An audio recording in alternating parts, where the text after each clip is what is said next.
بسم اللہ الرحمن الرحیم۔ آج رمضان المبارک کی 20ویں تاریخ ہے اور آج ہم قرآن مجید کی جس آیت کی تفسیر بیان کریں گے وہ سورہ لقمان کی آیت نمبر 18 ہے۔ اس آیت میں اللہ تعالیٰ نے اپنے بندوں کو حکم دیا ہے کہ زمین پر تکبر اور اکڑ کر نہ چلو۔ اللہ تعالیٰ قرآن مجید میں ارشاد فرماتا ہے، اعوذ باللہ من الشیطان الرجیم، بسم اللہ الرحمن الرحیم، وَلَا تُصَعِّرْ خَدَّكَ لِلنَّاسِ وَلَا تَمْشِ فِي الْأَرْضِ مَرَحًا إِنَّ اللَّهَ لَا يُحِبُّ كُلَّ مُخْتَالٍ فَخُورٍ۔ ترجمہ، اور لوگوں سے بات کرتے وقت اپنا رخسار ٹیڑھا نہ کر اور زمین میں اکڑتے ہوئے نہ چل، بے شک اللہ کو ہر اکڑنے والا، تکبر کرنے والا ناپسند ہے۔ تفسیر، وَلَا تُصَعِّرْ خَدَّكَ لِلنَّاسِ، اور لوگوں سے بات کرتے وقت اپنا رخسار ٹیڑھا نہ کر کے تحت مفتی صاحب فرماتے ہیں، یہاں سے حضرت لقمان رضی اللہ تعالیٰ عنہ کی وہ نصیحت ذکر کی جا رہی ہے جو انہوں نے اپنے بیٹے کو باطنی اعمال کے حوالے سے فرمائی۔ چنانچہ فرمایا کہ اے میرے بیٹے، جب آدمی بات کریں تو تکبر کرنے والوں کی طرح انہیں حقیر جان کر ان کی طرف سے رخ پھیر لینے والا طریقہ اختیار نہ کرنا،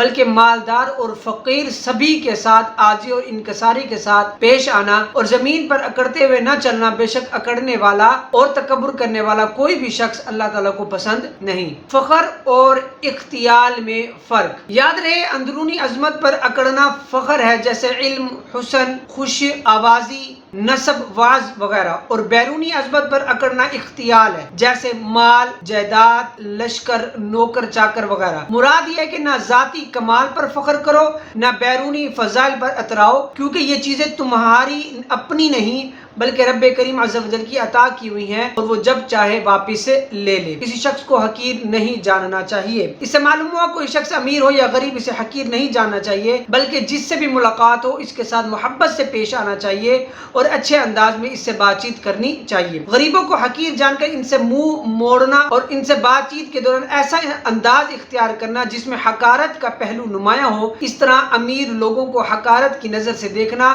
سب تکبر کی علامات ہیں، ان سے ہر ایک کو بچنا چاہیے۔ حدیث شریف میں آتا ہے، چنانچہ حضرت انس بن مالک رضی اللہ تعالیٰ عنہ سے روایت، نبی کریم صلی اللہ تعالیٰ علیہ وسلم نے ارشاد فرمایا، ایک دوسرے سے بغض نہ رکھو، ایک دوسرے سے حسد نہ کرو، ایک دوسرے سے پیٹھ نہ پھیرو، اور سب اللہ کے بندو بھائی بھائی بن جاؤ، اور کسی مسلمان کے لیے جائز نہیں کہ وہ اپنے بھائی کو 3 دن سے زیادہ چھوڑے رکھے۔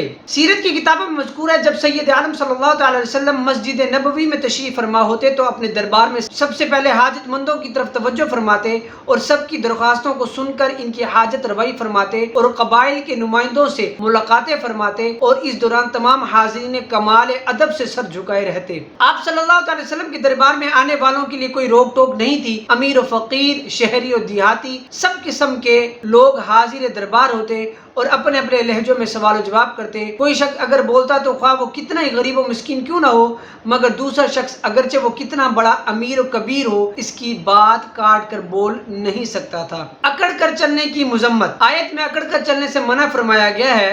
حدیث شریف میں آتا ہے، حضور اقدس صلی اللہ علیہ وسلم نے ارشاد فرمایا، جو آدمی اپنے آپ کو بڑا سمجھتا ہے اور اکڑ کر چلتا ہے وہ اللہ تعالیٰ سے اس طرح ملاقات کرے گا کہ وہ اس پر ناراض ہوگا۔ اللہ تعالیٰ سب مسلمانوں کو اس مذموم فعل سے بچنے کی توفیق عطا فرمائے، آمین۔ یہ تھی قرآن مجید کی آیت کی تفسیر جس میں مسلمانوں کو تکبر اور اکڑ کر چلنے اور فخریہ انداز سے گفتگو کرنے سے منع کیا گیا۔ اب یہاں ایک فرمان مصطفیٰ صلی اللہ تعالیٰ علیہ وسلم بھی بیان کرتے ہیں۔ حضرت حذیفہ رضی اللہ تعالیٰ عنہ نے کہا، نبی کریم صلی اللہ علیہ وسلم نے فرمایا، جس کھانے پر بسم اللہ نہ پڑھا جائے اس کھانے کو شیطان اپنے لیے حلال سمجھتا ہے۔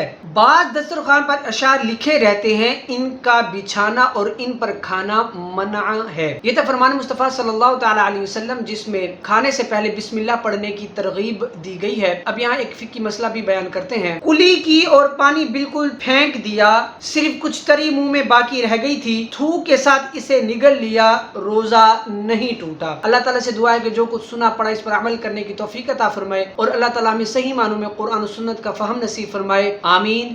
جزاک اللہ۔